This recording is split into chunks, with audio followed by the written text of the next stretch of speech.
তো আবার কিন্তু চলে এসেছি, আর কাকিমার হাতের উচ্ছে দিয়ে ডাল তো খেতেই হবে। তাই হ্যাঁ, দারুণ বানা, ওটা আমরা সব সময় বলি বাড়িতে। আর সেই রুই মাছের যে ঝোলটা, ওটাও দারুণ করে পেঁয়াজ রসুন ছাড়া। তো আবার আমরা খুব ভালো হয়। আমরা এখন দেখছি তোমার ছেলে বৌমার বিয়ের অ্যালবাম, বাড়ি খুব ভারী, এই দেখো কত সুন্দর। তাহলে তোমরা দেখো আমি রান্না বাড়ি করবো। ছেলে তো মাংস নিয়ে এসছে, তা আমি বলছি বাবু হলুদ আর লবণ দিয়ে রাখা, তাহলে রান্না করবো। তা বৌমা বলে গ্যাসে রান্না করতে, আমি গ্যাসে রান্না করবো না, আমি কাটেই রান্না করবো। এই দেখো আলু কাটে নিছি, পিঁয়াজও ছাড়াইছি, কাটবো। আর আদা কাটছি, লঙ্কা।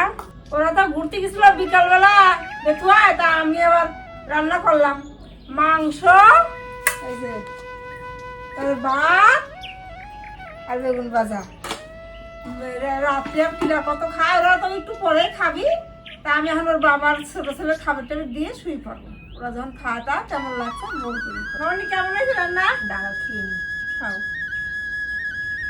শুরু করে দাও, দারুণ হয়েছে।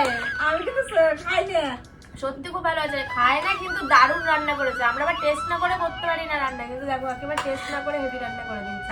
টেস্ট করলাম, খুব ভালো হয়েছে। খাও।